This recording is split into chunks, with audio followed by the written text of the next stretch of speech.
What is up, everyone? Welcome to Fantasy Tomorrow. Today we're going to be talking about some injuries that occurred in Week 2 and some of the ones that we should be paying attention to for Week 3. So let's go ahead and just jump right into it and start talking about these injuries. Now, first off, let's start with the long-term injuries that occurred. And of course, with all of these injuries, it's just terrible news for all of these players, but we do need to go over them for fantasy football purposes. Let's start out with Tyrod Taylor, quarterback for the Houston Texans.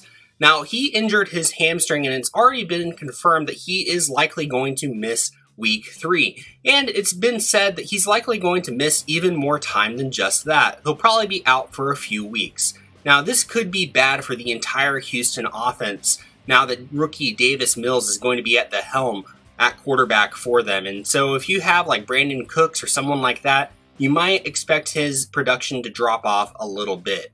And then the other long-term injury that we saw happen in Week 2 is Jarvis Landry, wide receiver for the Cleveland Browns. He suffered an MCL sprain and is reportedly week to week. So he's likely going to miss at least a couple of weeks, which means that Donovan Peoples-Jones, Anthony Schwartz, and Rashard Higgins are probably all going to see a little bit more usage, but I don't think you could really trust any one of them right now.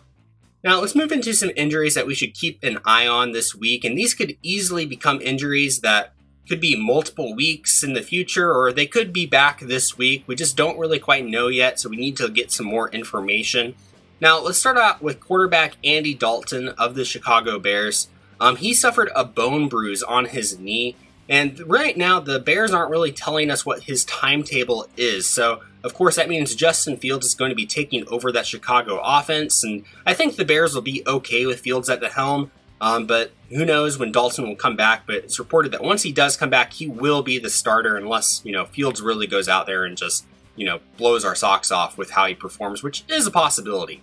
Now, quarterback Carson Wentz of the Indianapolis Colts, he actually sprained both of his ankles this past week, which means that Jacob Eason will be filling in for him if it's bad enough for Wentz to miss any time, and that could hurt the entire team, especially the pass catchers there in Indianapolis.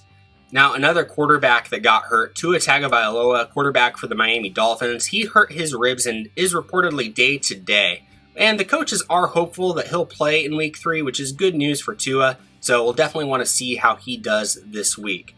Moving into some running backs, first off, Josh Jacobs of the Las Vegas Raiders. He hurt his ankle and he actually missed Week 2.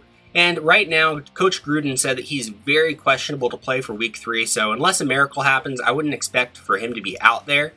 Now, Darrell Henderson, running back for the Rams, he hurt his ribs in Week 2, but the team is hopeful that he'll be able to practice and potentially play this week.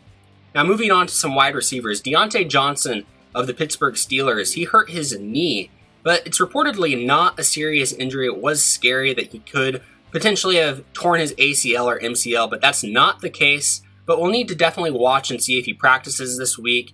And if he does miss any time, that could lead to James Washington seeing a few more snaps. Now, Odell Beckham Jr., wide receiver for the Cleveland Browns, he's missed the first 2 weeks of the season with a knee issue, but he could finally come back in Week 3, which would be good news for OBJ owners.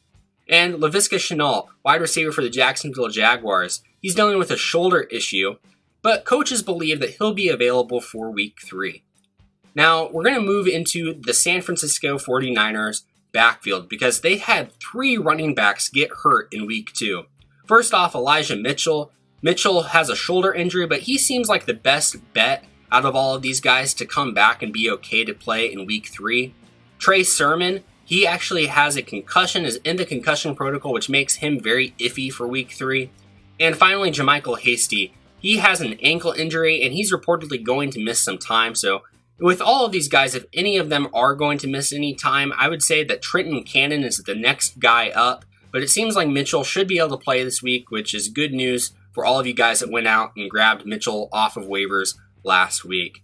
Now, guys, here's a review of all of these injuries to keep an eye on. So definitely something that you can go and print out and have at your disposal just in case you want to keep track of all of these guys and have it as a good reminder as to which guys are injured for when you're going over and trying to decide who to pick up on waivers and when you're deciding on how to set your lineups. But guys, thank you so much for watching. Please subscribe and drop us a like and a comment, and go follow us on Twitter and on Facebook, and check out our other channel, Pretty Smart Sports, where we're talking about all sorts of different sports stuff. But again, thank you all for watching. We'll see you next time.